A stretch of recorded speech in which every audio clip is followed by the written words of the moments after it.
70 થી 80 વર્ષની ઉંમરના લોકો 80 વર્ષના લોકો અહીંયા ધોળ બાગડિયા જમ્યા વગર સવારથી બેઠા 80 થી ઉપરના 80 વર્ષની ઉપરના લોકો છે. એમણે ક્યાંક ને ક્યાંક ભાજપના બટન દબાયા છે. મેં ખુદ જિજ્ઞેશ મેવાણીને છોડી અને ભાજપમાં આવ્યો હતો. શાના માટે કે સત્તામાં જશું તો કામ થશે. અત્યારે અમને આ રિઝલ્ટ છે. અમે આ ભાજપમાં હોવા છતાં આ વ્યક્તિને એટલો પાવર છે કે નીચે નથી આવતા. 2 પ્રમુખો આપ્યા, ડેલિગેટો આપ્યા. દલિતોના વોટ બાબા સાહેબના બંધારણથી એ લોકોને ટિકિટ મળી. એટલે ચંદ્રનમાં આલો ને નથી આલવી. તમે બાબા સાહેબનું આપેલું છે.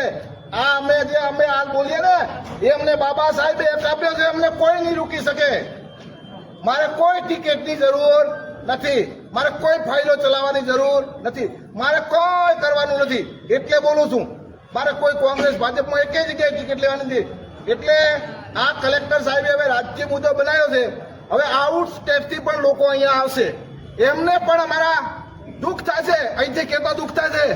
અમારો એક નવો જિલ્લો બન્યો હોય, અધ્યક્ષ સાહેબે કેટલી મહેનત કરીને જિલ્લો બનાવ્યો હોય અને અધ્યક્ષ સાહેબને આ દલિત સમાજ કેટલો ચાહતો હોય, 11,000 વોટ આપ્યો હોય અને કલેક્ટર સાહેબ કોને કેવાથી આ દલિતોને સાંભળવા નથી આવતા. દલિતોને સાંભળવા તો પડે ને. ન્યાયની વાત તો ન્યાય છે, પણ સાંભળવા તો પડે ને. કેટલાય લોકો અહીંયા બધી પાર્ટીઓના લોકો છે. મારે એટલા માટે બોલવું પડે કે આ સવારથી પાર્ટીના લોકો પણ વિડિયો જોતા હશે. તો પાર્ટીના લોકોએ કોઈ ફોન ના કર્યો કે ભાઈ દલિતો આવ્યા, દલિતોને સાંભળવા પડે. એમનો દીકરો ગુમાવ્યો છે.